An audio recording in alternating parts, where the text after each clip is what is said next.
Eu quero compartilhar com os irmãos esse sentimento. Está lá em 1 Coríntios capítulo 10. Nós iniciamos semana passada, mas penso que o Senhor deseja avançar um pouquinho mais nesse assunto. Uma das coisas que, somente para mim nesses últimos anos, tem ficado claro, né? É que, assim como o irmão Paulo falou nessa manhã, o Senhor Jesus ele já está voltando para buscar a sua igreja. Esse é um sentimento unânime do seu povo. E isso tem se acelerado, queridos. Então quero compartilhar com os irmãos, ler novamente 1 Coríntios capítulo 10.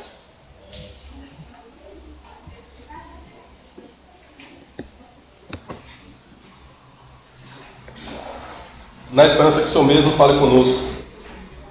Diz assim: irmãos, não quero que vocês se esqueçam do que aconteceu há muito tempo atrás, quando nossos antepassados foram guiados por uma nuvem que iam diante deles, atravessaram o mar. Na nuvem e no mar todos foram batizados, como seguidores de Moisés. Todos comeram do mesmo alimento espiritual e todos beberam da mesma água espiritual, pois beberam da rocha espiritual que os acompanhava, e essa rocha era Cristo. No entanto, Deus não se agradou da maioria deles, e os seus corpos ficaram caídos no deserto. Tais coisas aconteceram como advertência nossa, a fim de que não cobicemos o que é mal, como eles cobiçaram. Só até aí, isso.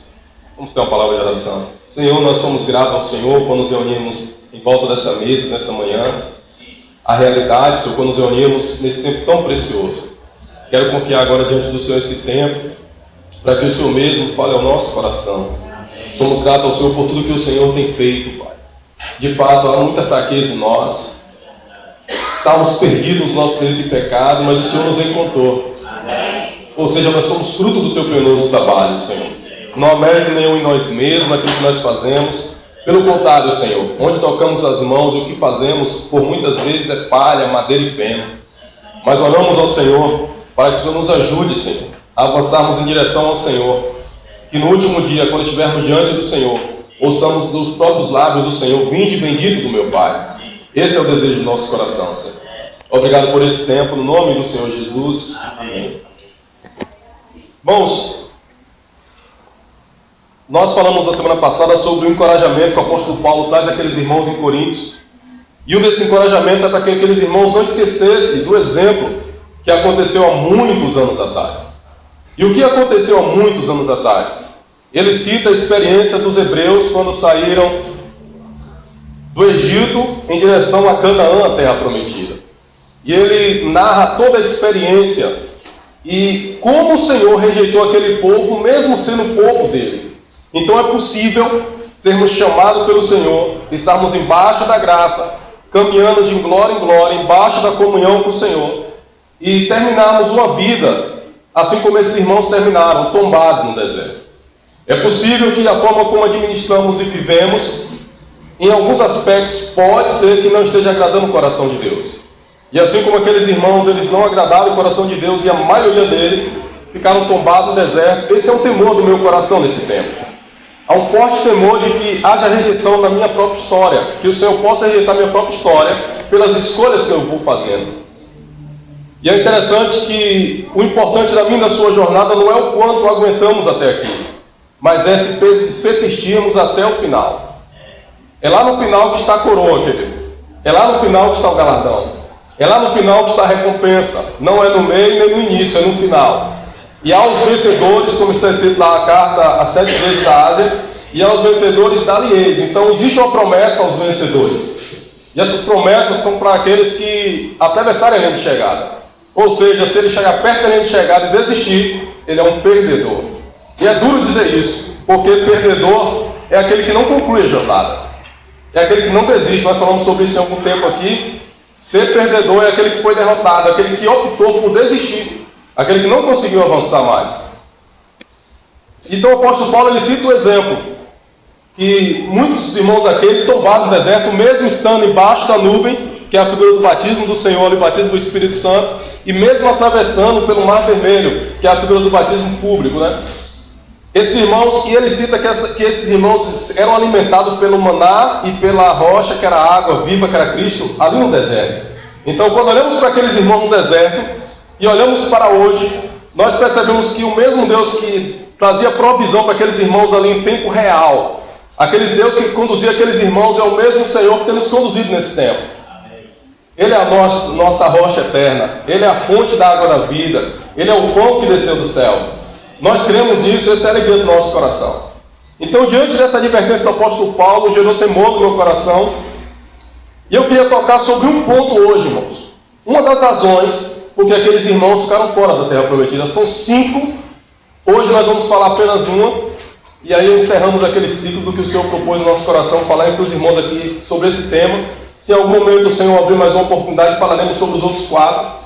Mas eu estou encorajado hoje a falar sobre apenas um, que foi a primeira razão porque aqueles irmãos não adentraram na terra prometida. São várias, mas uma delas, irmãos, gerou muito temor no meu coração e por isso ela ocupa o primeiro lugar do ranking nessa manhã. O texto diz que essas coisas foram escritas como advertência nossa, no verso 3 e no verso 4 diz assim: e todos beberam da mesma água espiritual, que era Cristo. No verso 5, no entanto, Deus não se agradou nele. E no verso 6, está aqui a primeira coisa: tais coisas aconteceu como advertência nossa, para que não cobicemos o que é mal. Primeira coisa que o Senhor colocou no meu coração neste momento, que eu queria destacar com os irmãos, é sobre a cobiça daquilo que era mal.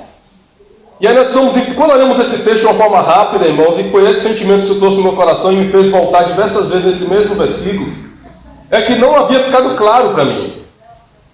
Porque desejar é algo normal do ser humano. Ele é uma das faculdades da alma. Nós sabemos que o corpo humano, nós somos tripartidos, nós cremos nisso. E nós sabemos que o Espírito, ele está na parte do Espírito, está a intuição, está a consciência, está a comunhão. Justamente o que nós fizemos aqui nesta manhã, nós estamos nos movendo pelo Espírito. Então o que fizemos aqui nesta manhã foi uma direção clara do Espírito, nesse ambiente de comunhão. Só o Espírito de Deus pode fazer isso, nos trazer para a mesa dele, nos colocar em lugar de comunhão. Mas nós temos a alma, e na alma nós temos a mente, a vontade e a emoção. E é na alma, irmãos, que o negócio acontece. E é na alma que mora o ego do homem. E muitas vezes a nossa alma ela é inchada. Alguns chamam a alma de ego, alguns chamam de carne, e alguns chamam até de homem caído. Porque é exatamente essa alma indomável, muitas vezes nossa, que tem levado muitos filhos de Deus à perdição. Exatamente a alma do homem, que não deseja ter comunhão, porque a comunhão está no Espírito, não é intuitiva para prever aquilo que pode acontecer, ela se lança a nível de emoção. Então por isso que hoje nós temos visto diversos consultórios cheios de pessoas com doença da alma, que são doenças psicossomáticas, que começam ali na alma e terminam no corpo. São tantas dores, tantos problemas que hoje afligiram primeiramente a alma, as emoções dessas pessoas. Nós estamos em um mundo de pessoas doentes.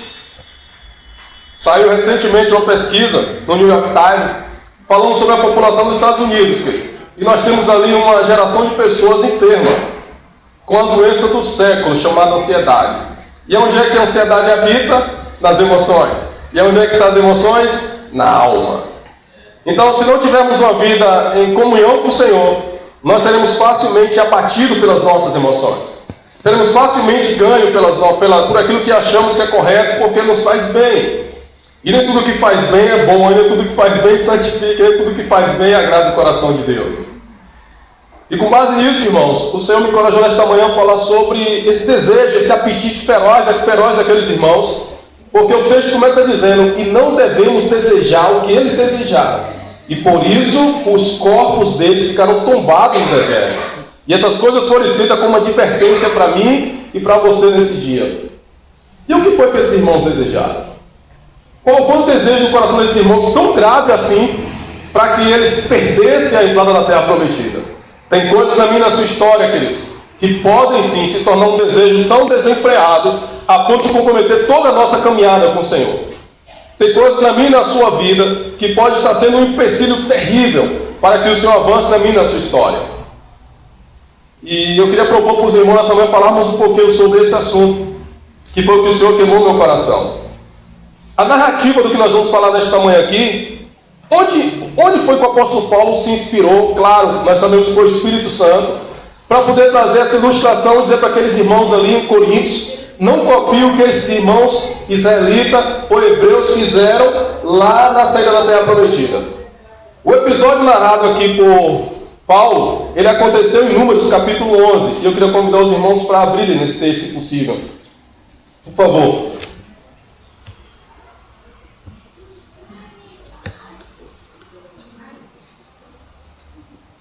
Números capítulo 11. Enquanto os irmãos abrem, se situam aí,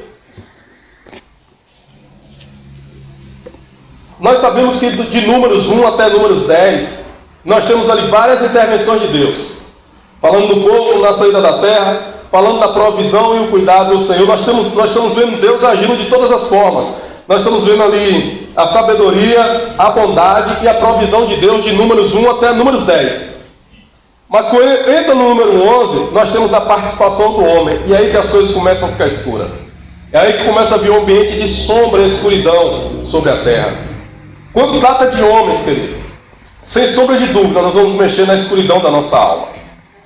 Quando falamos de homem, quando falamos de Deus, nós encontramos a bondade, a fidelidade, a santificação, a glória, a bondade e o amor dele sendo derramado.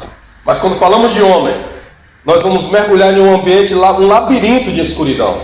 Porque é exatamente isso que é o homem. O apóstolo Paulo, ele termina a história dizendo: miserável homem que sou, em Romanos capítulo 7. Quem poderá me livrar do corpo dessa morte? Ele diz: quem pode me libertar do corpo dessa morte?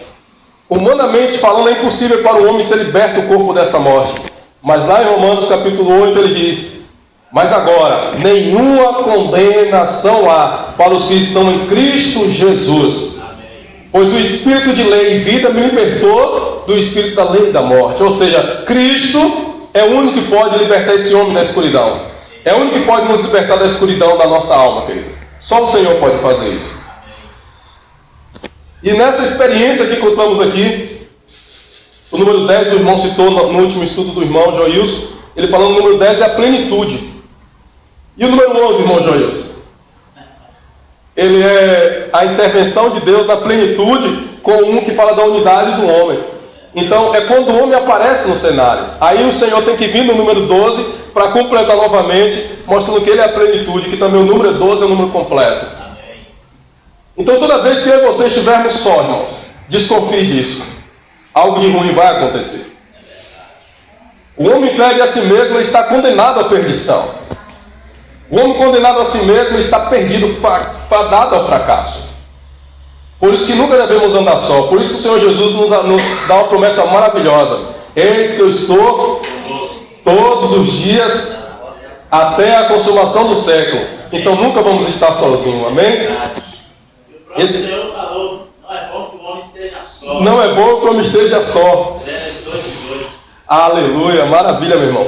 Então vamos abrir aqui em Números capítulo 14. E aí, se o Senhor permitir, querido, de falar ao nosso coração. Perdão, 11 e 14. Mas vamos começar do 1 em diante.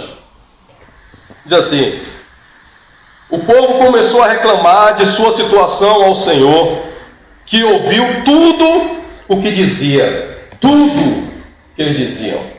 Se tem alguém que ouve tudo o que você diz, é o Senhor. Seja bom ou seja ruim. Então a ira do Senhor se acendeu, e ele enviou fogo que ardeu entre o povo, devorando alguns que viviam nas extremidades do acampamento. E essa questão de extremidade aqui é bem interessante, irmãos, porque ele fala aqueles que estavam um pouco longe do centro da vontade de Deus. Então as coisas eles começam na extremidade, de fora para dentro, mas chega um momento que, se não guardarmos no nosso coração, aquilo que estava longe vai estar não só perto, mas pode estar dentro de nós. Que o Senhor nos ajude, querido. A ira do Senhor se acendeu em volta do arraial, e muitos daqueles homens que murmuravam foram queimados, foram mortos. O povo gritou pedindo ajuda a Moisés. Enquanto ele orou ao Senhor, o fogo se apagou. Depois disso, aquele lugar foi chamado de Tabera, pois o fogo do Senhor se ardeu ali entre eles. Esse fogo aqui é ira. A ira do Senhor se acendeu sobre eles. O nome disso quer dizer Tabera no hebraico. Então Irmãos, agora vamos entrar naquilo que o Senhor trouxe com muito carinho ao meu coração. Então, o bando de estrangeiros, vai guardando isso, irmãos. Se você puder anotar para depois entender um pouco mais em casa. Então, o bando de estrangeiros que viajavam com os israelitas começaram a desejar intensamente a comida do Egito. E o povo de Israel também começaram a se queixar. Olha onde vem a origem. Se tivéssemos carne para comer, que saudade dos peixes que comíamos de graça no Egito. Também tínhamos pepino, melões, alhos porosos e alhos à vontade. Mas agora perdemos até o apetite. No verso 6. Não vemos outra coisa além de nós, a não ser esse maná. O maná era como uma semente de coentro, que tinha aparência de resina. O povo saía bem cedo, colhia, se prostrava no chão, colhia, usava para fazer farinha, no verso 7. Verso 8. Usava para fazer farinha. Moía, colocava ela no pilão, depois cozinhava o maná numa panela e fazia bolos achatados, ou algumas traduções de bolo de mel, que tinha gosto de massa folhada, assada com azeite. O maná caía sobre o acampamento durante a noite como orvalho. Só até aqui, queridos. Havia uma provisão do Senhor nesse texto. Assim como no capítulo 10, do capítulo 1 até o capítulo 10 de Números, nós contemplamos a bondade e fidelidade do Senhor conduzindo o povo, agora o povo abre a boca. Que o Senhor guarde os nossos lábios, querido. Que o Senhor guarde os nossos lábios. Porque muitas vezes abrimos a boca, se não para algumas coisas, e muitas vezes reclamamos. E às vezes até pecamos contra nossos irmãos. Que o Senhor nos guarde disso, querido. Até o capítulo 10 o Senhor vinha falando, o Senhor vinha intervindo, mas no capítulo 11, quando dá a oportunidade de me falar, a primeira coisa que ele faz é reclamar do Senhor. Ele não estava satisfeito com o que o Senhor estava fazendo. E precisamos ter isso muito claro. Porque o homem, sem sombra de dúvida, assim como aquela sentença dada por rei Nabucodonosor na Babilônia, o homem, toda vez que ele é colocado na balança, ele é pesado e ele é achado em falta. Toda vez que colocarmos o homem para ser pesado diante do Senhor, ele vai sempre ser achado em falta. Se tem uma coisa que vamos sempre ter em falta, vamos viver a eternidade para lembrar disso. É que toda vez que o Senhor olhar para nós, nós vamos ser achados em falta, querido. Porque faltam muitas coisas na nossa caminhada diante do Senhor. Sabe por quê? Só o Senhor nos completa. Só o Senhor nos completa. Jesus Cristo é o Senhor, queridos. E aí eu quero nessa manhã trazer alguns pontos. E o primeiro ponto é o desejo que esses irmãos tiveram. Eles vinham sendo alimentados pelo maná do Senhor. O texto diz que o maná era como uma semente de coentro, caía sobre a terra de manhã, não caía em cima da casa, caía sobre a volta da casa. Mostra que a provisão do Senhor, ela mesmo que esteja disponível para nós, requer um esforço nosso em buscá-la. Então mesmo que aquele maná caia em volta da casa, aqueles irmãos tinham que acordar cedo. Ou seja, se ele acordasse depois das 8, eu tinha perdido, já foi. Muitas pessoas gostam de acordar bastante tarde aí, não ia achar mais nada para se alimentar, porque o maná era só até o sol se pôr. Eu sei que aqui os irmãos acordam bastante cedo, né, irmão Jesus? Antes do sol nascer, já está todo mundo de pé, né? Eu vi alguns misericórdios, não. Só não pode depois do almoço, só não pode depois de meio-dia, né? Então você que gosta de acordar 8 horas aí, talvez você perdesse aquele maná naquele dia lá. Você sabe que o irmão A.W. Tozer, vários irmãos como Spurgeon, George Miller, esses irmãos eles nos encorajam bastante dizendo o seguinte, que o horário ideal para você ter comunhão com o Senhor antes do sol nascer. O irmão George Miller, que é conhecido como um dos pais da oração, ele disse que nunca deixou o sol acordar ele. Sabe o que é isso? Quando o sol acordava, ele já estava lá esperando o sol, dizendo bom dia, sol. Ou seja, ele já estava tendo comunhão lá, está tendo comunhão com o Senhor. Porque quando o sol nasce, as aflições ela vêm sobre a sua vida e a minha vida. Quando o sol nasce, ele já tem problema lá no celular, no WhatsApp para você resolver. Já tem ligação de alguém, já tem filho chorando para ir para a escola, já tem marido querendo a comida, é mulher, o sol nasceu mesmo. E o sol na Bíblia fala de aflição. Os irmãos lembram lá das sementes, do semeador que saiu lançar semente? E uma dessas sementes caiu em uma terra, aí os espinhos vieram, a outra semente veio o sol, e quando o Senhor explica a parábola, ele diz: esse sol são as aflições. Então, o sol, antes do sol nascer, aqueles irmãos tinham que sair para colher o maná. Ele não tinha outra opção, antes do sol nascer, eles tinham que estar pronto ali para colher o maná. E eles vão fazendo isso, só que o que me chama a atenção é que quando eu era muito novo, eu ouvia muito sobre maná, e a palavra maná significa o que é isso? Quando eles olhavam isso na relva, lá na grama, espalhado, o que é isso? Por isso que o nome é maná, né? O que significa isso? Que negócio é esse aqui? E aí, só que eles pegavam o maná, a semente de coentro, colhiam bastante, levavam para casa e tinha um trabalho que quem trabalha com cozinha sabe. Tinha que esmagar aquela semente no pilão, depois podia usar o azeite, depois eles podiam fazer diversas coisas com aquilo, inclusive o pão. Folheados, ele podia fazer diversas coisas. Quem trabalha com culinária aqui, quem é cozinheiro, sabe que com uma receita só, eu tenho uma cozinheira que trabalha conosco, e ela faz uma massa, só daquela massa ela faz 50 tipos de produto. Eu falo, meu Deus, eu com uma dessa eu não consigo fazer nem o primeiro, quanto mais 50. Ela faz 50 tipos de produto com a mesma massa, vai mudando o recheio e vai fazendo. Então aquele povo, ele tinha um maná, e eles eram criativos, né? A ponto de transformar aquilo em um pão de mel. Olha que delícia, quem gosta de pão de mel, hein? Eu nunca comi pão de mel, mas deve ser algo bom, né? Desse pão de mel aqui não, mas deve ser uma delícia, né? Então imagine, o nome disso, pão de mel. Só que todo dia eles se alimentavam disso, eles eram bastante criativos. Talvez um dia fazia pão com alho ali, né? Pão de alho, né, irmão Eduardo? Talvez outro dia fazia pão ali, refogado ali. Talvez outro dia fazia pão frito, mas eles tinham a opção de fazer diversas coisas com aquele grão, com aquela semente. Mas vai chega um momento na história deles, querido, e aí você vai descobrir como isso aconteceu, que eles começaram a desejar a antiga vida. E esse é o caminho da sua história. Quando estamos muito saudosos da antiga vida, quando temos muito desejo por aquilo que o Senhor já disse que não pertence mais a nós, que nós somos um povo separado dele. Há um perigo muito grande no nosso coração quando começamos a desejar coisas que o Senhor disse para não desejarmos. Senão seremos como soldados embaraçados, envolvidos com muitos negócios, mas com pouca comunhão com o Senhor. Há um perigo na nossa história, querido, quando dedicamos mais tempo a qualquer outra coisa e não ao Senhor. E isso vai cobrar um preço. Eu costumo dizer que a conta um dia chega. E essa conta chega na minha e na sua história. Eu falo isso com bastante temor, querido, porque o Senhor tem inquietado muito meu coração nesse assunto nos últimos dias.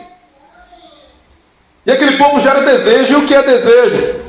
Desejo no hebraico quer dizer a disposição, o apetite por algo que se quer. Desejo é um apetite que nasce na alma, no centro das minhas emoções. E como surge o desejo? O desejo ele surge na alma. E o que alimenta a alma do homem? A alma do homem é alimentada pelos sentidos do corpo dele. A minha alma é alimentada por aquilo que eu vejo. Aquilo que eu vejo vai alimentar a minha e a sua alma. Aquilo que eu ouço alimenta a minha e a sua alma. E aquilo que eu falo alimenta a minha e a sua alma.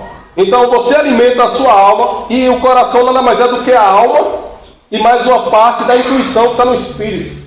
Então o coração do homem, o que é o coração do homem? É a alma, mais uma função do espírito que é a intuição. O coração ele vai guiando o homem, tanto para a perdição, como para avançar em direção ao Senhor. Agora, irmãos, pense comigo. O Senhor estava conduzindo aqueles irmãos ali. Eles estavam vendo em plenitude de comunhão com Deus. Eles estavam vendo a nuvem aos olhos visível. Eles estavam vendo a coluna de fogo. Algumas semanas antes ele tinha atravessado o Mar Vermelho com os pés enxutos. Eles acordavam pela manhã e tinha provisão para eles. E mesmo assim, o Senhor não foi suficiente para eles. Mesmo assim, o coração deles começou a desejar o Egito. E eles sentaram e começaram a desejar o que, querido, lá no Egito? E por que surgiu o desejo de voltar para o Egito? A palavra diz que as más conversações corrompem. Tem um detalhe aqui que talvez não percebamos. Mas olha o que diz o texto. Lembra do que eu falei que o fogo ardeu primeiro em volta do arraial? Quem foi que o fogo consumiu primeiro? Aqueles que murmuravam, mas que estavam distantes. Não estavam no centro da vontade. Não tinha clareza de quem era o Senhor. Eles estavam ali por estar. E quem eram esses? Alguns irmãos dizem, somente um livro que eu estou lendo agora bem interessante, que é os escritos, as notas de rodapé de Charles McIntosh. Ele fala sobre os Pentateuco, os 5 livros da Bíblia. Ele faz resumo de cada livro da Bíblia ali. E é muito rico. Eu aconselho os irmãos que ainda não leram, quando for ler algum capítulo do Antigo Testamento, bota esse material junto que vai te ajudar muito, vai ter muita clareza frente a alguns assuntos do Antigo Testamento. É um irmão erudito muito precioso do Senhor, do século XVIII. Esse irmão contribuiu muito para a igreja do Senhor nesse tempo. E aí, quem são esses povos, irmãos? O texto diz, observe, no verso 4, diz o seguinte: então um bando de estrangeiro que viajava com os israelitas começou a desejar intensamente a comida do Egito. Tudo começa com os estrangeiros ali. Curioso isso, né, irmãos? Para quem era a promessa, irmãos? Para quem era a promessa? Para quem era a promessa? Para os israelitas, para os hebreus, amém? E por que os estrangeiros estavam ali, no meio daquele povo? Por que os estrangeiros vinham junto com eles? Eu anotei um versículo aqui, depois se os irmãos quiserem ler, está lá em Mateus, quando fala que um semeador, que um homem saiu para semear a sua colheita. Mateus capítulo 13, do 3 ao 9, diz assim que o agricultor sai a semear a colheita. E quando vão dormir, à noite vem o inimigo e semeia o que naquela colheita, no meio daquela colheita? O que, irmãos? Não lembra? O que é semeado ali? Mas o joio é semeado de dia? É semeado à noite, no ambiente de escuridão. Ou seja, irmãos, quando eu e vocês estamos com a guarda baixa, a nossa alma se torna um terreno de escuridão. E quando se torna um terreno de escuridão, o maligno vem e lança joio. O que é joio? É uma erva daninha que tem aparência com trigo, mas nunca foi trigo. Ele tem tudo, menos ele não serve para nada. Só para ser queimado pelo fogo. Ele tem até aparência, mas não serve. Irmãos, Mateus diz que um agricultor ele fez um bom investimento na terra e plantou. Mas à noite veio um maligno e semeou sobre aquele lugar. Onde foi que surgiu esse estrangeiro no meio desse povo? Os irmãos lembram de José coletor na terra prometida? Não era a nação de Israel só que vivia como escravo naquele lugar. Havia muitas outras nações que haviam sido levadas como escravos para o Egito.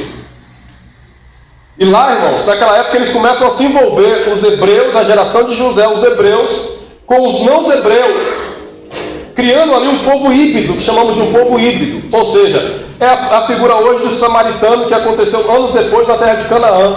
Os hebreus começaram a se envolver com mulheres, e mulheres entre o povo hebreu começou a se envolver com estrangeiros. Entre eles, mulheres se relacionavam com egípcios, e egípcias se relacionavam com irmãos hebreus e israelitas, criando assim os estrangeiros.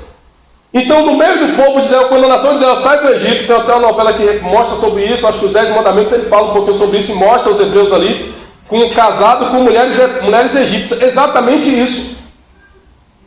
Tem um erudito da Bíblia, Flávio José, porque ele narra essa história. Ele fala um pouquinho sobre essa nota de rodapé. Então nós temos aqui os estrangeiros vindo junto com a nação de Israel. Mas a promessa não era para os estrangeiros, isso aconteceria anos depois, lá no Novo Testamento, que são gentios, através do ministério do apóstolo Paulo. Até então, o estrangeiro tinha que ficar distante. Só que eles se casaram com essas pessoas. Eles fizeram família com essas pessoas. Pode a luz se misturar com as trevas? Não. Mas enquanto dormimos, o maligno vem e lança joio. Quantas mulheres, irmãs preciosas no Senhor, se envolveram com o ímpio? Quantos irmãos preciosos que amam o Senhor se entram em relacionamento com quem não serve o Senhor? E hoje estão vivendo escuridão na sua alma, vivendo em noite de escuridão. Quantos filhos de Deus se envolvem e têm amizade profunda com o ímpio? Esses ímpios são estrangeiros. Ele não faz parte do reino ainda. Ele não conhece o reino. Ele não pode ter comunhão comigo, com você. Ele não conhece a verdade que o Senhor já plantou no meio do seu coração. Uma jovem foi perguntar ao pastor, eu estou apaixonado. Ele falou, sim, meu irmão, isso é muito bom. Quem é o irmão para orarmos juntos? Ele só tem um problema, qual é? Ele ainda não se converteu, mas eu creio que ele vai se converter. Ele falou, irmã, isso não é um problema, isso é uma destruição, uma catástrofe. Você jamais pode se envolver com quem é ímpio. Ele não conhece o Senhor. E sabe, irmãos, deixa eu contar algo interessante. Lembra que eu citei a parábola da semente? O maligno, ele lança uma semente hoje. Mas é só uma, repita comigo, uma só. Fale uma semente. Mas essa semente vai fazer o quê? Vai germinar e vai nascer uma plantinha. E essa plantinha vai dar frutos. Às vezes na sua história pode estar sendo lançada uma semente do maligno no joio. E eu não despreze isso. E aquilo vai gerar para mim lá na frente uma colheita de destruição, querido. Mas quando olhamos esse texto, parecia inofensivo se apaixonar por uma bela egípcia, se apaixonar por um belo egípcio, aqueles homens lá parrudos do Egito. Podia ser maravilhoso se relacionar com aquelas pessoas ali, mas era uma forma de Satanás macular o plano de Deus, porque Satanás sabia que Deus ia transformar aquela nação em uma potência. Então, como eu faço para destruir uma geração? Irmãos, existem alguns partidos, eu não vou entrar em política aqui, que eles pensam o seguinte: eu não posso mudar a mentalidade dos anciões, eu não posso mudar a mentalidade daqueles que são maduros, que têm conhecimento. Então o que é que vamos fazer nessa geração? Vamos bombardear as crianças, vamos destruir, lançar uma semente nessas crianças, porque elas serão um adulto de amanhã, irmão. Você que está aqui, quem tem 20 anos aqui? 20 anos, menos de 20 anos, pronto. Todos vocês nasceram agora no século 2019, né? 2019, faz a conta comigo. Não, 2020, né? De 2020 para cá, irmãos. Irmãos, quando eu estava em 2000, estou ruim na conta aqui. Nasceu em 2000. Em 2000 eu estava embaixo da cama com medo. Sabe o que estava para acontecer de 1999 para 2000? O que os irmãos lembram? Segundo a profecia de Nostradamus, o mundo iria... irmão, a gente fez loucura. Eu lembro de casos na minha cidade de garotas, irmãs. Eu lembro disso como se fosse hoje. De garotas virgens, moças, que se entregaram naquele dia, na véspera daquele dia. Você tem ideia, porque tinham medo, né? Não queria morrer.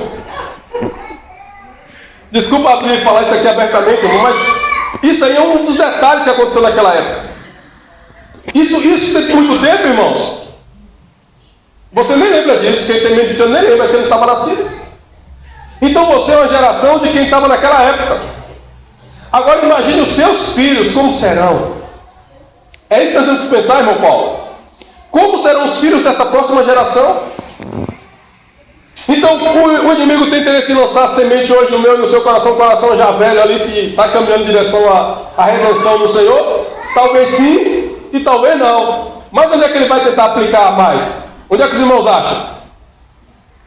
Eu vou lançar uma semente em um coraçãozinho pequeno, para que essa semente cresça, e esse seja o adulto de amanhã, esse que vai tomar a decisão amanhã. Esse que vai ser o presidente daqui. Essas crianças que nós vemos hoje aqui, vai ser o presidente do Brasil daqui a alguns anos. Vão ser os deputados, vão ser os governadores, vão ser os médicos, policiais, vão ser os empresários.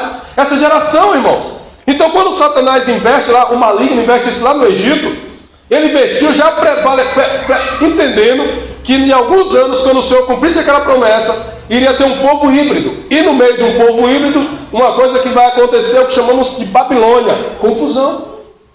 No meio de um povo misto vai ter confusão. Por isso nós temos que pedir o Senhor para nos ajudar, para que o Senhor encabece as nossas comunhões, para que o Senhor governe a nossa caminhada com Ele todo dia. Porque o homem tem que morrer, querido. O homem tem que ir para a cruz.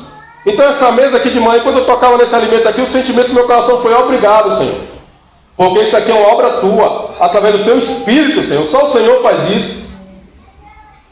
Então nasceu ali o povo estrangeiro. Quando a nação de Israel avança... Meu tempo está terminando. 20 minutos, né? Então quando a nação está avançando, irmãos, em direção à terra prometida, esses casamentos, eles geram fruto, eles vão junto. Quem começa a reclamar ali, olha, anote isso, irmãos, é muito interessante. O primeiro grupo que começa a reclamar não são os israelitas a princípio, irmão Eduardo. Quem começa a reclamar são os estrangeiros. São um povo híbrido. Porque eles não eram o povo da promessa. Irmão, está certo o mundo reclamar. Está certo eles murmurarem, está certo se prostituírem, deixa fazer o que quiser, mas quanto a nós, não. Nós temos uma promessa do Senhor sobre as nossas vidas. Nós temos o sangue do Senhor sobre as nossas vidas. Nós somos lavados e remidos pelo sangue do Cordeiro. Esse povo híbrido, os estrangeiros, eles não conheciam o Senhor. Eles ouviam falar de Senhor, da experiência de Jó, eles ouviam falar, mas eles não caminhavam com o Senhor ainda. Então, naquele momento que eles só vêem o maná, eles começam a reclamar. Eles começam a murmurar do maná, irmãos. Quando o apóstolo Paulo escreve lá aos irmãos de Coríntios, que esse povo, eles desejaram algo e por isso eles foram mortos. O desejo deles foram por carne, irmãos. O desejo deles foram por carne, eles queriam carne, proteína animal, queriam carne. Estavam cansados do maná. Estavam cansados de todo dia acordar de manhã e ter que pegar o maná. Agora, irmãos, o que é o maná? O que é o maná? Só que existe uma coisa muito, muito forte que você enxerga nisso aí, irmãos. É como acontecem os danos na nossa história. Primeiro que começa a reclamar é quem? Olha na história. Os estrangeiros começam a reclamar. Em seguida, quem você vai ver reclamando e murmurando? O povo de Deus começa a entrar no mesmo ritmo. Sabe o que significa isso, irmãos? Permissividade. Quando eu permito que pessoas ímpias me influenciem. Quando eu permito que pessoas que têm um coração caído dê a última palavra na minha vida. Quando eu sou seguidor de quem é ímpio, de quem não tem comunhão com o Senhor ainda. Sabe o que vai acontecer isso, querido? Aquilo que estava distante do meu coração vai estar dentro do meu coração. Porque o meu coração se alimenta por aquilo que eu vejo, aquilo que eu ouço e aquilo que eu falo. Do que eu e você nos alimentamos nesse tempo? Qual é a minha fonte de alimento? Onde eu tenho comido? Porque a Bíblia diz, irmãos, que nesse contexto aqui, eles começaram a desejar. E aqui nós percebemos qual pobre é o coração do homem, querido. Qual pobre é o meio do seu coração. Quando o Senhor tira aquele povo da terra, irmãos, havia um nível de provisão do Senhor para eles. Vocês não vão passar fome, não vão passar sede, a sandália de vocês nunca vão se acabar. Eu vou cuidar de vocês. E aí nós temos o próprio desejo do coração de Deus. Nós temos uma promessa gloriosa do Senhor. Qual é o propósito do Senhor tirar eles da terra? Lá em Êxodo capítulo 7, o Senhor diz: eu darei a vocês uma terra que mana leite e mel. Em Êxodo 19, 5, o Senhor diz: vocês serão minha propriedade. O irmão João estudou essa manhã. Vocês são preciosos para mim. Esse era o povo que estava ali, irmãos. A forma como o Senhor nos enxerga é extraordinária, querido. Em Êxodo capítulo 19 diz assim: sereis um reino de sacerdotes, sereis um povo santo, um povo exclusivo meu. Qual era a nação de Deus ter tirado aquele povo do Egito? Vocês serão meu. Mas quando eles começam a desejar aquilo que estava só no coração dos estrangeiros, agora passa para o coração daqueles irmãos hebreus. Aquilo que está no coração do mundo pode também entrar no meu coração e se tornar uma realidade comigo. Daqui a pouco posso me mover como eles.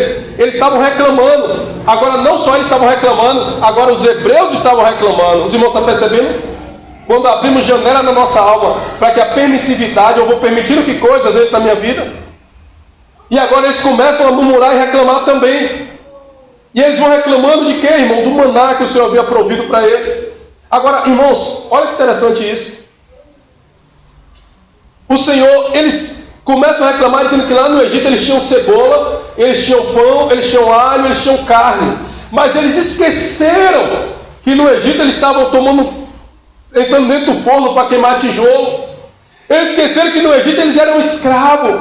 Eles esqueceram que no Egito eles eram humilhados. Eles esqueceram que no Egito eles estavam condenados à perdição. Que no Egito eles não tinham liberdade. Que no Egito eles não tinham vida. Porque o pecado faz assim conosco. Faz com que eu me esqueça dos ônus e viva só olhando para o bônus, para o crédito. Faz com que eu esqueça do preço que vai ser pago. É tanto que a Bíblia diz que o salário do pecado é a... Ou seja, você trabalha pecando, no final você vai receber o salário. Que salário vai ser esse? A morte. Mas em Deus, ele diz o quê? Porque ele é o quê? O que diz que o Senhor é para nós? O Senhor é o que para nós? Nesse mesmo texto, o salário do pecado é a morte, mas Jesus Cristo é o quê? Ele veio para nos dar vida e vida Enquanto um tem vida e abundância, o salário da minha comunhão e da sua comunhão com Ele vai gerar vida e abundância. Mas o salário do meio do seu pecado vai gerar morte. Que salário, que conta, no final do mês você quer receber o quê, meu irmão?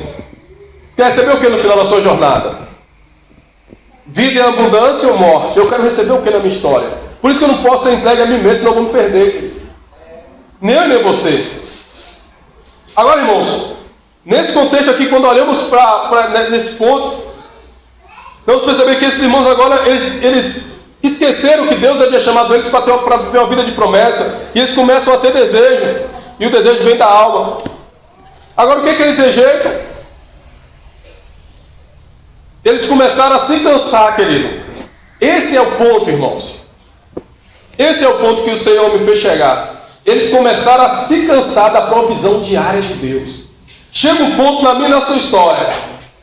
Se o Senhor não for o centro da minha história, tudo que fizermos para o Senhor vai ser um cansaço e peso. Observe o que eles dizem, irmãos. Olha o que eles dizem. Olha o que eles abrem a boca para dizer que talvez seja o meu coração nesse tempo. Talvez eu fale o mesmo. Olha o que eles dizem. No verso 6.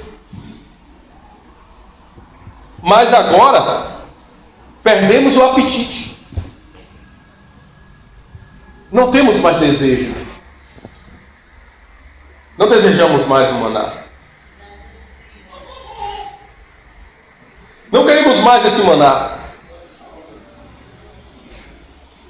Agora vamos entender o que é maná para depois voltarmos para esse ponto aqui, irmãos. O que é o maná, querido? Segundo a própria Bíblia. O que é o maná, querido? O que é o maná? João 11:39. Eu sou o pão vivo. Eu sou o pão vivo que desceu do céu. O maná desceu do céu. E Jesus é o pão vivo que desceu do céu. Quando ele diz eu não quero mais, eu rejeito o maná. O que é que ele estava rejeitando ali? O que ele estava rejeitando? Mas ele começou a rejeitar Cristo porque eles estavam desejosos pelo Egito. Toda vez que algo ocupa o meu coração, aquilo que era para ser a essência, a glória devida a Cristo, é transformada por qualquer outra coisa. E é encorajador olharmos para esse texto, porque ele diz assim, agora perdemos o apetite.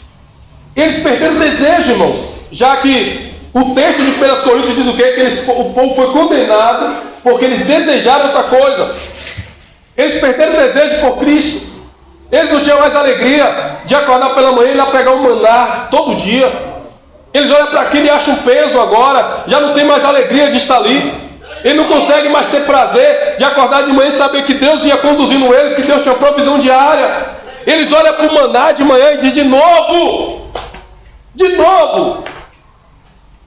Às vezes os meus lábios podem não abrir para falar isso, mas talvez quando eu pego a Bíblia, esse pode ser o sentimento do meu coração. Talvez quando eu dobro meu joelho, se querido, para orar, talvez esse seja o sentimento do meu coração. Senhor, aleluia!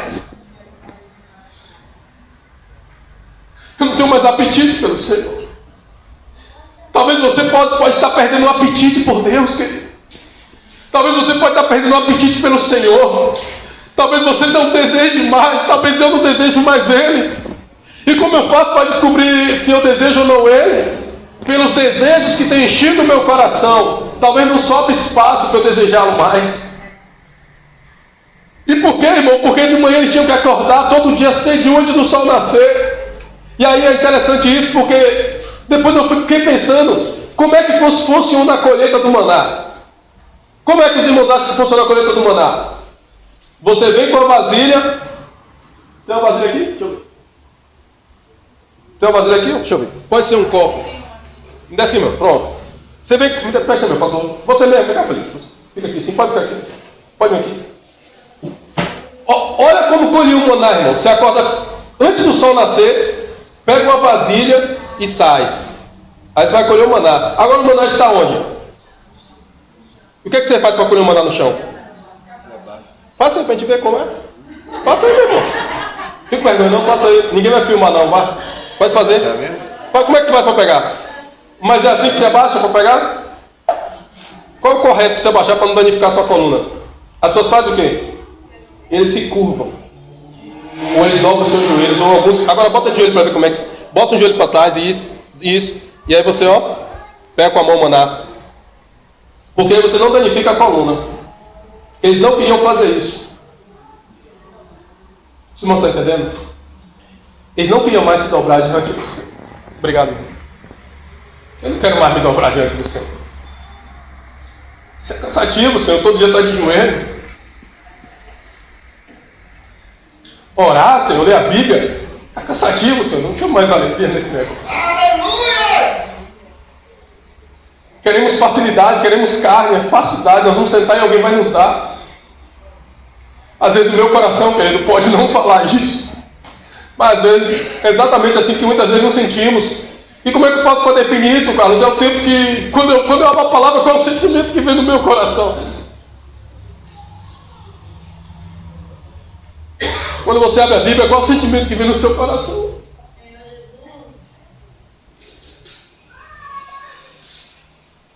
Quando nos ajoelhamos, qual é o sentimento que vem no seu coração? Quando temos a oportunidade de passar uma hora com Deus, às vezes achamos um tédio. Aí os cinemas estão cheios.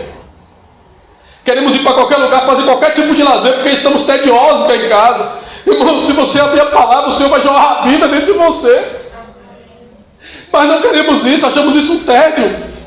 Não é por isso que o mundo do entretenimento hoje fatura bilhões. Você sabe quanto custa um filme para fazer? De 80 a 100 milhões de dólares. Sabe quanto esse filme arrecada? Às vezes mais de 1 bilhão de reais. Por quê? Porque os cinemas estão cheios, fila para assistir, para se entreter. E está tudo bem, irmão, não tem problema nenhum. Assistimos filme para o cinema, não tem problema nenhum. Irmos para a praia, mas irmãos, a questão é, quando eu faço isso, será que não escape para a minha alma doente? Será que eu estou fazendo que eu não quero ficar em casa sozinho? Eu não quero dobrar o meu joelho? Será que eu não estou buscando um refúgio, um escape para a minha alma que está enferma? E eu descobri, irmãos, que muitas vezes é assim. Eu me lembro que eu estava em casa antes de ontem, e eu sentei na mesa, e o Senhor falou claramente ao meu ouvido: eu quero ter comunhão com você agora. Bem assim, irmãos. Eu cheguei para minha esposa e falei assim: Rose, eu vou subir que eu preciso ter comunhão com o Senhor agora. E não é crítica à minha esposa não, irmãos. Mas ela falou: nós estávamos trabalhando o dia todo e não brincamos com nossos filhos. Vamos ficar um pouco com eles ali. Aí eu falei: tá bom. Aí fui brincar com eles. Depois orei e fui dormir, irmãos. Mas o que o Senhor tinha dito ao meu coração? Eu quero ter comunhão com você. E o que o Senhor queria falar ao meu coração? É isso que eu estou falando com você aqui hoje. Aí ontem o Senhor falou a mesma coisa, eu passei o dia todo trabalhando. Chegar de noite, o Senhor falou: eu quero falar com você. E eu falei: Rose, vou subir. Aí ela já está tarde, né? Ela é uma mulher de Deus, uma bênção, né? Aí eu falei: tá bom, mas hoje não tem jeito. Aí foram deitar, peguei minha Bíblia devagarzinho, saí devagarzinho e falei: pode falar, Senhor. Irmão, não deu outro. O que eu estou falando com os irmãos aqui foi fruto do que o Senhor falou no meu coração. Aleluia! Às vezes, irmãos, nós desejamos tanto coisas, irmãos, e nós temos que filtrar isso no nosso coração. Aleluia! Porque senão, querido, aquela sementezinha, um joio, pode ser lançado no seu coração e você não perceber. Você não percebe, daqui a pouco você vai sendo tão permissivo e eu, que nós vamos não tendo mais desejo pelo Senhor. Aquele fogo, aquela chama vai se apagando e nós fazemos as coisas como pela obrigação. Nos reunimos pela obrigação. Vamos ter comunhão na casa do irmão por obrigação. Não gera uma expectativa. O que o Senhor fala conosco hoje? Vai ser maravilhoso. Não, isso vai se perdendo ao longo do caminho. Se torna um fardo, se torna um peso. E aí se torna uma religião. Que é um grupo de pessoas reunidas com o seu propósito. Ser religiosos. Então o Senhor diz assim, aquele povo disse: olha o que ele diz, estamos cansados. Não temos outra coisa. Além desse maná, não é nem mais. Olha como ele diz, ele bota o maná na terceira pessoa. Esse maná, alguns irmãos dizem que essa expressão é uma expressão de crítica. Esse aí, o que as pessoas dizem para Jesus? Esse aí é o libertador do povo? Pode vir alguma coisa boa desse lugar? Pode vir alguém bom de Nazaré? Esse aí que está na cruz, lembra? Esse aí que falou que ia salvar o mundo? Esse aí, se tu és filho de Deus, desce daí, salva você e salva nós mesmos. Mas o pão vivo, irmãos, desceu do céu. Ele permaneceu até o fim para nos dar a vitória. Esse que foi rejeitado, ele se tornou a pedra angular, querido, da nossa história. Ele é o Senhor e Cristo. Ele é o Senhor das nossas vidas, Senhor da nossa alma. Ele é Senhor das nossas vidas. Mas por muitas vezes o nosso coração rejeita. O nosso coração rejeita. E aí, irmãos, o que me chama a atenção aqui, e eu vou acelerar para fechar, é que, irmãos, eles começaram a desejar. Cristo agora o maná não era mais suficiente para eles. Só que o maná era uma alimentação sadia, extraordinária, mas eles tinham que acordar de manhã para ir colher. Irmãos, não existe vida cristã sem sacrifício. Não existe vida cristã sem consagração. Não existe vida cristã assim como eles tinham que acordar de manhã, cedinho, antes do sol nascer, pegar o maná, levar, pisar, preparar a refeição. Nós também temos esse mesmo encargo em Cristo. O que é que Jesus disse? No mundo vocês vão ter aflição, mas tem de bom ânimo. O que o apóstolo Paulo diz, irmãos? Vocês orem todo o tempo, vigiem todo o tempo. Ore, vigiem. Revista da armadura de Deus em Gálatas. Revista a armadura de Deus para que você não se perca. Não é isso que ele escreve em Efésios, capítulo 6? Revista de toda a armadura de Deus para que vocês possam ficar firmes nos dias maus, que é o dia da escuridão. E aqueles irmãos ali, queridos, eles mergulham em um ambiente de escuridão, de trevas profundas, e começam agora a reclamar, e dizem, só temos isso. Aí o Senhor, querido, olha o que o Senhor faz, irmão, o Senhor é extraordinário. O que é que o Senhor faz com eles? O texto continua dizendo, o maná, assim no verso 9, Moisés ouviu todas as famílias reclamarem, e Moisés vai diante do Senhor. Moisés também, querido, por pouco, ele declina da sua comunhão com o Senhor. Ele olha para aquele povo tão angustiado, ele não conseguia entender. Como, depois de tamanha redenção, de tamanha salvação, vocês conseguem negligenciar isso aqui? Ah, irmãos, que o Senhor Jesus abra os nossos olhos, que o Senhor nos ajude. E o povo diz e pede, vem nos dê carne. Moisés disse, Senhor, não posso dar carne nesse povo. Olha essa resposta do Senhor no verso 16. Então o Senhor disse a Moisés, reúna diante de mim o povo, diga ao povo que se consagre amanhã, eles terão carne para comer. Vocês reclamam. E o Senhor ouviu quando disseram, Moisés disse para o povo, vocês amanhã se consagrem, porque vocês vão ter carne. Irmãos, guardem isso aqui. Consagre-se, porque amanhã vocês vão ter carne. Irmãos, olha para mim aqui. Você pode estar passando por uma necessidade imensa. E você pode receber das mãos do Senhor uma provisão abençoada e grandiosa. Mas nunca esqueça, o Senhor sempre deve ocupar a primazia na minha e na sua história. Aquele povo queria carne, irmãos, e eles começaram a reclamar carne. No verso 29, porém, respondeu, vocês estão com ciúme por mim. Lá embaixo diz no verso. Agora veja o verso 31, irmãos, e nós vamos avançar para terminar aqui nesse texto. O Senhor mandou um vento que trouxe codornas ao lado. Eles queriam o quê, irmãos? Eles queriam o quê? Eles não queriam mais o do Senhor, correto? Eles queriam o quê? Carne. Observe isso, irmãos. O Senhor ofereceu codorna do mar, numa área de vários quilômetros em todas as direções, voavam a uma altura quase a 1 metro, dessa altura aqui assim, ó. E o povo saiu e pegou as codornas durante aquele dia, toda aquela noite e todo o dia seguinte. Ninguém recolheu menos que 10 cestos grandes. Ninguém recolheu, irmãos, cada pessoa. Eles queriam o quê? Só que eles recolheram quanto cestos? Os irmãos acham, para que eles precisavam de 12 cestos, irmãos? Lembra do maná? O maná é uma provisão o quê? E 12 cestos fala para cada mês de um ano. Eles queriam provisão para um de carne. Depois os irmãos pescariam em casa. O maná é uma provisão, 12 cestos é uma provisão anual. Ou seja, vamos sair hoje para não nos preocuparmos em buscar mais carne. Vamos ter tanta carne dentro de casa que não vamos nos preocupar durante 12 meses sem para buscar mais nada. Ou seja, aquele negócio de ficar acordando de manhã, aquele negócio de ficar dobrando os joelhos para pegar maná, acabou. Estamos livres agora dessa tarefa, desse enfado de ler Bíblia, de orar. Acabou isso, não quero mais conta com isso. Acabou. Vou só botar um vídeo no YouTube aqui, 12 vídeos. No YouTube eu assisto o tempo todo, tá bom demais. Boto 12 canções aqui, um playlist, tá bom demais. Preciso de ler Bíblia, acabou. Não vou mais abrir minha Bíblia, negócio de Bíblia, nem vim para a igreja, eu vou levar mais, irmão. Acabou isso. Lá o pessoal vai botar no telão e eu vou ver que tá bom. Para quê? Talvez para que ninguém veja eu andando com Bíblia na mão. Mas irmãos, Guarda o coração aqui.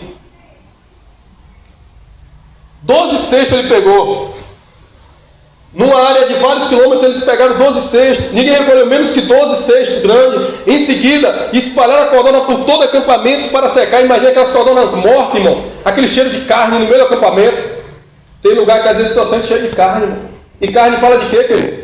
Da natureza caída do homem. Aonde olhava a carne, irmãos. Olha, irmãos, perceba isso. Quando acordava de manhã, o chão estava repleto de... Agora, no dia seguinte, o chão estava repleto de carne. A carne, irmãos, ela, se você e eu não tomarmos cuidado, a carne tira toda a provisão que Deus tem nos dado. Se vivermos uma vida de carne, querido, vamos perder tudo aquilo que o Senhor investiu na minha e na sua história. Se não guardarmos no nosso coração uma vida carnal pode roubar tudo aquilo que o Senhor plantou no nosso coração. Em um dia, a terra está cheia de maná, no outro dia, a terra está cheia de carne. Os irmãos estão compreendendo? Agora, olha o que acontece, irmãos. O povo saiu e pegou todas as codornas, em seguida espalharam as codornas, cheias de codorna por todo lugar, carne em todo lugar. Mas enquanto ainda se empanturrava com a boca cheia de carne, a ira do Senhor se acendeu contra eles. E eles feriu com uma praga terrível. Por isso que aquele lugar se chamou Quimbrote Abatá, que quer dizer no hebraico, eu não tenho esse texto aqui, quer dizer no hebraico antigo, eu peguei a tradução do hebraico antigo.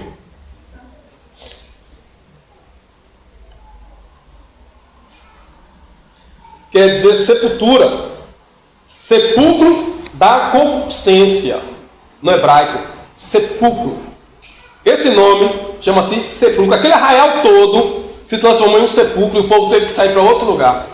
Aquele lugar ficou todo de morte, cheio de morte. E o povo teve que ir para outro lugar porque só tinha morte naquele lugar. Sepulcro, lugar de sepultar pessoas. Agora a pergunta é, irmãos, quando a Bíblia fala sobre o mundo, ele diz que o mundo é o quê? Jaz. O mundo é um sepulcro. Os irmãos estão percebendo? Tudo aquilo que o inimigo investe na minha e na sua vida é para nos levar para o sepulcro. Toda investida que quando chega no cemitério está lá jaz, quer dizer o fim. A Bíblia diz que o mundo já está sepultado. O mundo já está no maligno. Jaz no maligno. A sepultura, a cova é aberta, irmãos. Então a tendência do maligno é tirar você do centro da vontade de Deus. Lembra o que ele fez com os hebreus lá, os estrangeiros? Você vai caminhando, caminhando. Agora olha o final dessa história, irmãos, que é curioso aqui. Por isso aquele lugar foi chamado sepulcro, pois ali sepultaram o povo que cobiçou a carne do Egito. O povo viajou para Azerote, onde ficou algum tempo. Então tiveram que sair daquele lugar, porque aquele lugar se transformou em um sepulcro. Agora, irmãos, por que o apóstolo Paulo, escrevendo aos irmãos de Coríntios assim, não cobicem igual eles cobiçaram, para que seus corpos não fiquem espalhados no Egito como eles ficaram? Não deseje como eles desejaram, para que seu corpo não fique lá. Sabe por quê, irmãos? Porque quando Deus olha para aquilo, irmãos, Deus vê a alegria no rosto daqueles irmãos. Deus olha para eles e não vê a alegria deles enquanto colhia o maná. Mas Deus olha para eles se alimentando de codorna e dando risada com a boca cheia de carne de codorna, irmãos. Ou seja, eles estavam tendo prazer nas codornas, eles estavam tendo prazer na carne, mas não tinha mais prazer no maná. Irmãos, que o Senhor nos ajude, querido. Qual é a minha fonte e a sua fonte de prazer? Qual é a nossa fonte de prazer?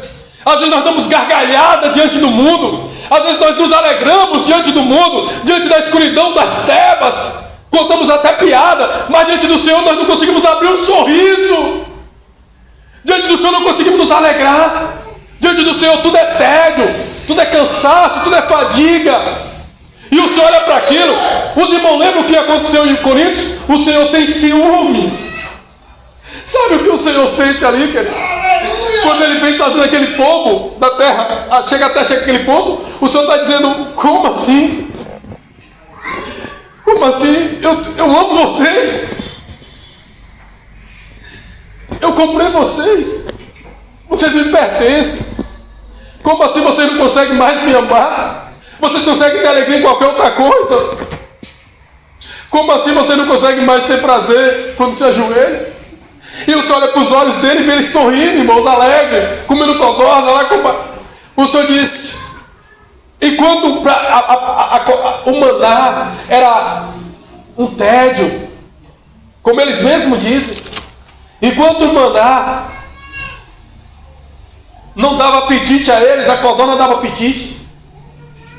E agora, irmãos, naquele dia morreram 600.000 homens. É esses corpos que ficam tombados no deserto.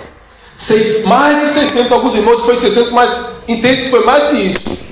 Todos os homens daquela época, os fortes, os valentes, morreram. Porque eram os homens que haviam promovido aquele motim. 600.000 homens morreram, irmãos. Então quando você lê 1 Coríntios assim, porque eles desejaram o quê, irmãos? Eles não só desejaram, eles abriram mão do primeiro amor. Eles rejeitaram o Senhor para mergulhar o seu coração na escuridão. Irmãos, que o Senhor nos guarde desse mal. Que o Senhor guarde nossos pés, querido. E é com muito temor, querido, que eu quero colocar diante do Senhor essa manhã e dizer que eu estava aos pés do Senhor. E assim o Senhor validando meu coração sobre sentimentos, porque os sentimentos estão na alma. E eu olhar para meus filhos assim e falei, cara, tá mal o negócio aqui. Eles brincando lá, de jogar bola, bicicleta e assistindo futebol na TV. E eu, filhão, vamos agora ter comunhão com a palavra, eu todo empolgado. Pai. Aí esse dia a minha falou, não, você vai ter que ler esse capítulo. Eu falei, não, você não tem que ler nada, filho. Você não tem que ler a Bíblia, tem que ler nada. Se o Senhor não ganhar o meu e o seu coração, tudo que eu fizer vai ser vazio, meu irmão e minha irmã. Você é obrigado a ler a Bíblia? Não. Você é obrigado a orar? Também não. Você é obrigado a jejuar? Também não. E aí, irmãos, eu queria encerrar contando uma experiência de uma igreja no Antigo Testamento. Me dê 5 minutinhos, irmão, para fechar isso aqui. Amém, irmãos? Posso ter 5 minutos para fechar aqui? Senão nós encerramos aqui, irmãos. Amém? Posso fechar 5 minutinhos aqui? Amém. Irmãos, por que existe esse temor no meu coração, irmãos? Abra comigo a última carta, o último capítulo de Efésios. Quem escreveu Efésios? O apóstolo Paulo. Qual foi a igreja que ele escreveu? A igreja que recebe o nome, a igreja de Éfeso. O irmão pode ler os 3 últimos versículos, por favor, para mim? Efésios, os 3 penúltimos versículos de Efésios. Qualquer irmão que sentiu desejo do coração pode ler, por favor.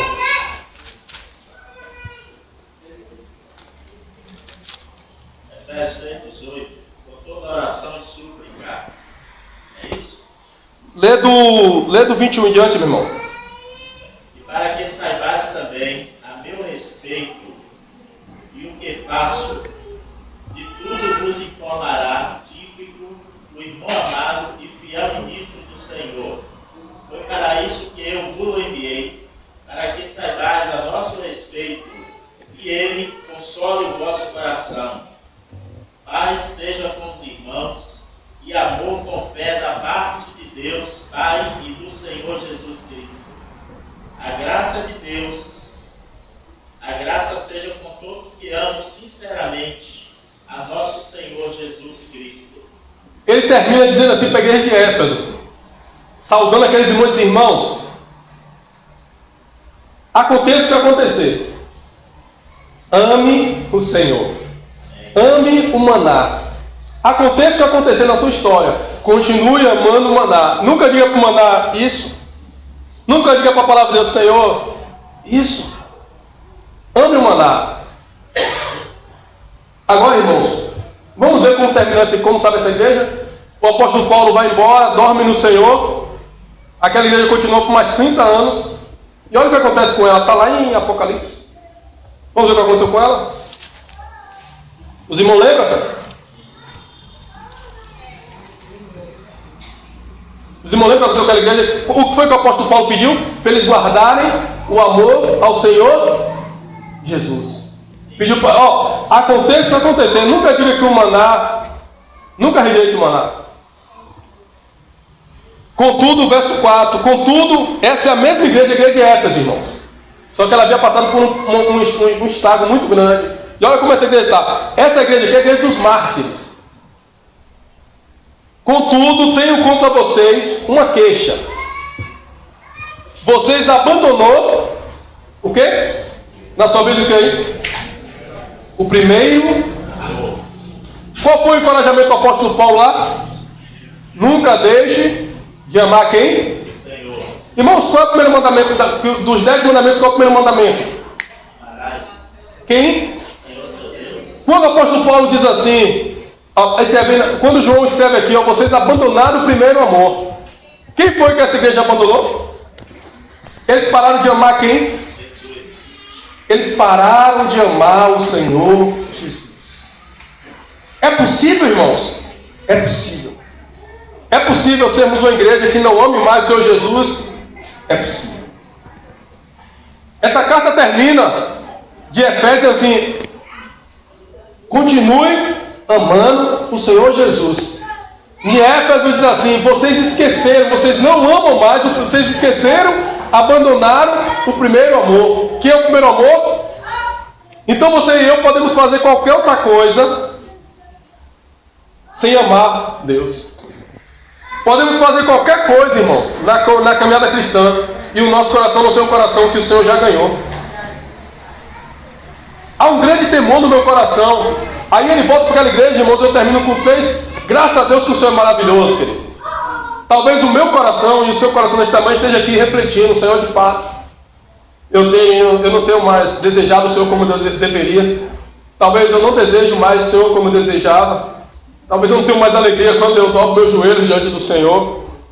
Talvez, Senhor, eu tenha alegria quando eu estou assistindo um bom filme, comendo pipoca na praia, viajando. Talvez eu busque isso, Senhor.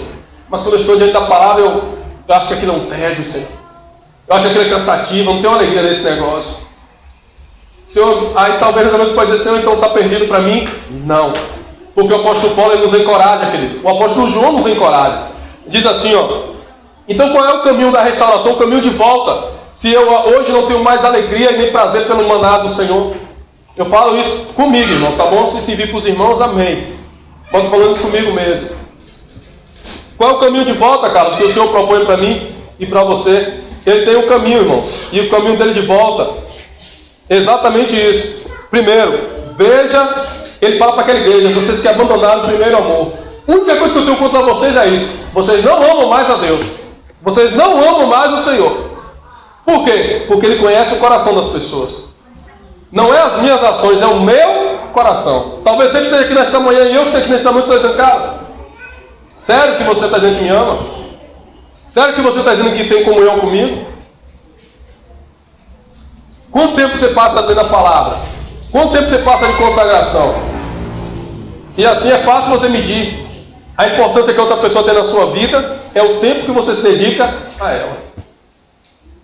O tempo que você se dedica à pessoa define a importância que ela ocupa na sua história. O Senhor deseja, querido, ocupar um bom espaço na minha e na sua história. Então qual é o caminho aqui dessa igreja de Coríntios? Primeira coisa que Paulo diz, o João diz aqui. Primeira coisa, veja onde você caiu. O primeiro diagnóstico daquela igreja: onde foi que você caiu? Aonde foi que você parou de ter alegria? Aonde foi que você disse assim: Senhor, não tenho mais alegria na minha palavra, em ter comunhão com o Senhor? Aonde foi? Se você não tiver um diagnóstico claro, irmãos, vai dar errado. Eu quero contar uma experiência aqui, irmão, que aconteceu comigo agora, sexta-feira. Eu estava em Salvador com a minha esposa e aí nós fomos ali naquele shopping, Salvador Shopping, né? E ali nós entramos no último piso e estacionei o carro lá. A gente foi almoçar, né? Deixei o carro estacionado. A gente sabe que aquele estacionamento é muito grande, né, irmão? Não é grande? Aquele estacionamento tá enorme. Estacionei o carro e saí para almoçar. Paguei o estacionamento e estou voltando. Eu falei, desci assim, falei, tá errado aqui. Olhei assim, tanto carro. Falei, cadê o meu carro aqui? E comecei a procurar o carro, irmãos, 10 minutos lá dentro, procurando um carro de um lado do outro. Esqueci. Eu sei que estava no piso certo, mas tinha tanto carro que eu não conseguia localizar o carro. Eu apertei o alarme, nada do carro alarmado, olhando. Aí eu olhei, chamei o segurança e falei: amigo, tem como você me ajudar aqui? Eu perdi o meu carro. Ele falou: rapaz, nós não encontramos carro aqui não. Eu falei: mas tá bom, Deus te abençoe. E eu falei: meu Deus, eu vou ter que ir embora de Uber para casa e deixar da noite, quando tudo estiver vazio aqui, vem aqui meia-noite buscar meu carro. E aí eu fiquei lá olhando, falei, tá bom, irmãos. Aí depois o Senhor me fez assim, irmão, de fato, né? O Senhor ama pecador mesmo, porque às vezes eu me sinto muito amado pelo Senhor. O Senhor fez assim, por que você não volta no início? Eu falei, como assim? Aí eu falei, hoje já sei. Vamos lá na entrada, quando a gente entrou com o carro, porque se eu for na entrada, fazer o mesmo percurso que eu fiz com o carro, eu vou saber onde foi que eu coloquei ele. E aí, irmãos, creio, saí do shopping, e fui em volta do shopping, e entrei no mesmo estacionamento que eu entrei com o carro. Aí andei. Irmãos, guarde isso. Depois que eu fiz esse percurso de volta, 4 minutos depois o carro estava na minha frente. Como assim, Carlos? Porque eu voltei e fiz o percurso novamente. Se eu ficasse lá procurando, talvez até hoje, irmãos, ia procurar. Cadê o irmão Carlos? Está lá procurando o carro ainda.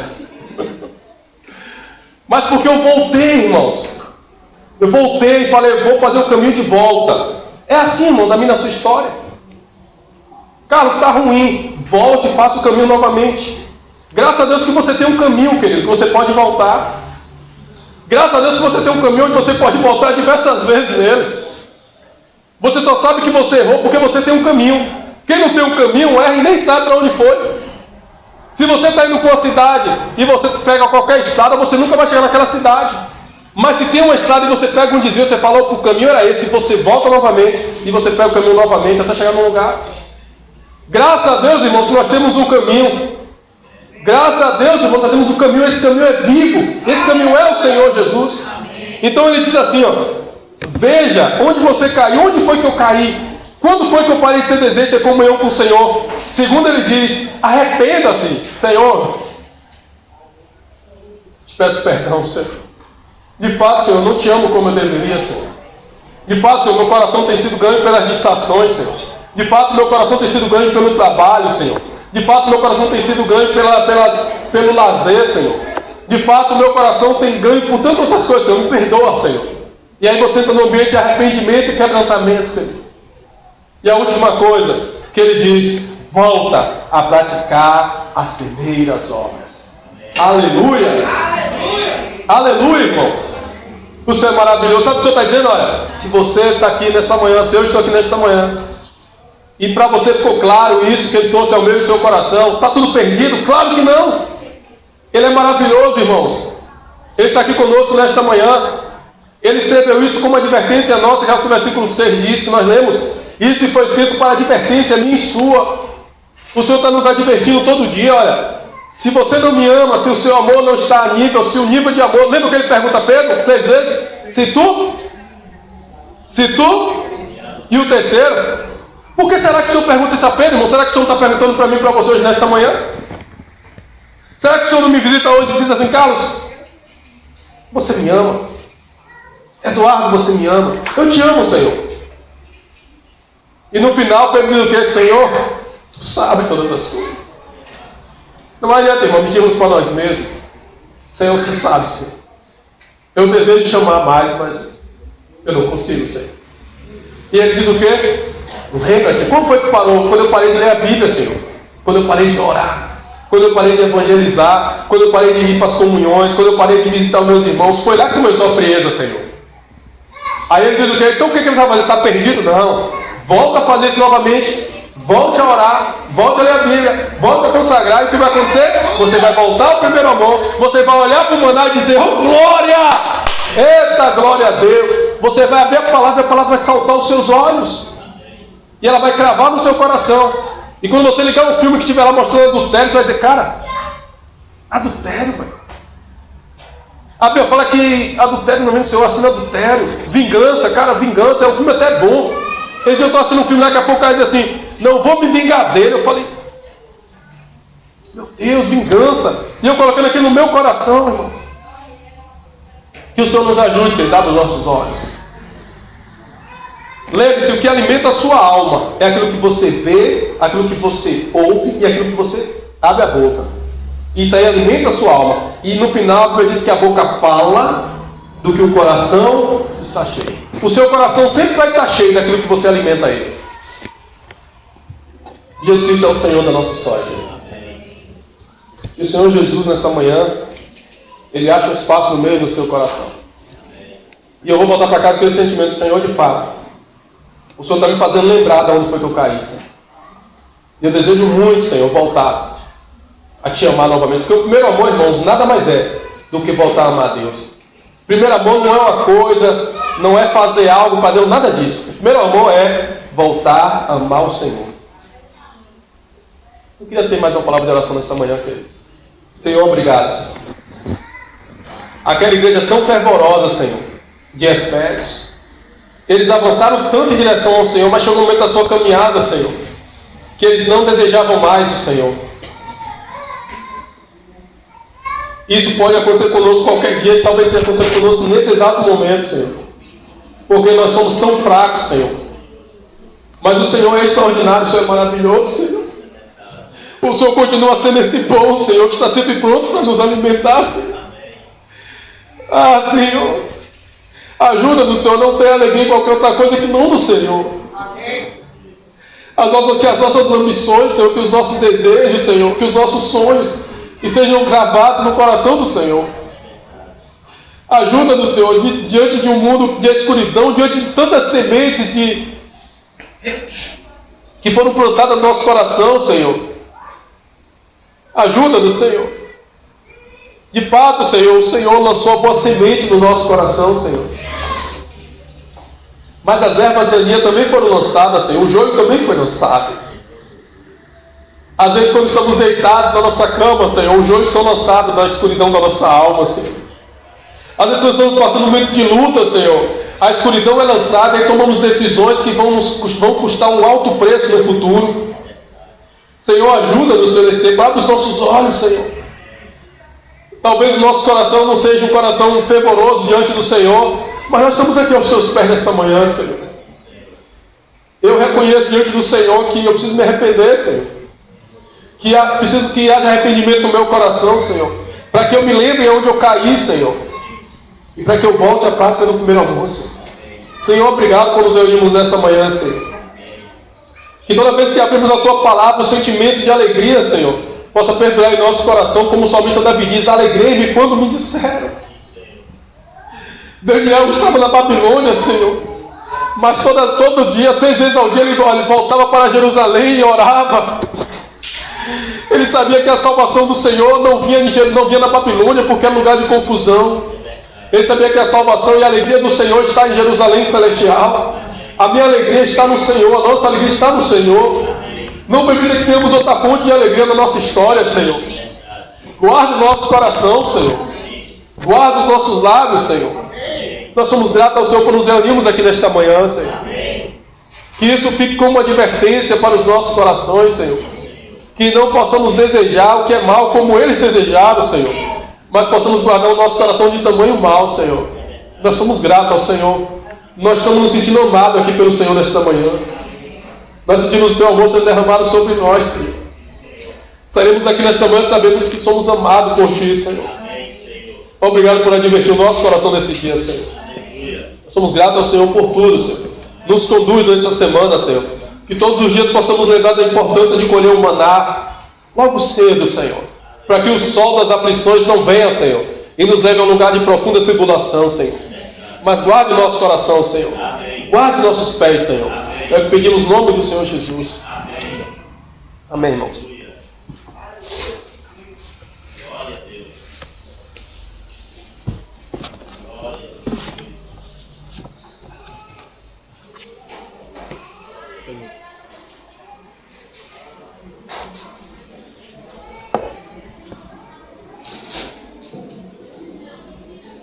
Trabalhai não pela comida que perece, mas pela que subsiste para a vida eterna, a qual o Filho do Homem vos dará, porque Deus o Pai o confirmou com o seu selo.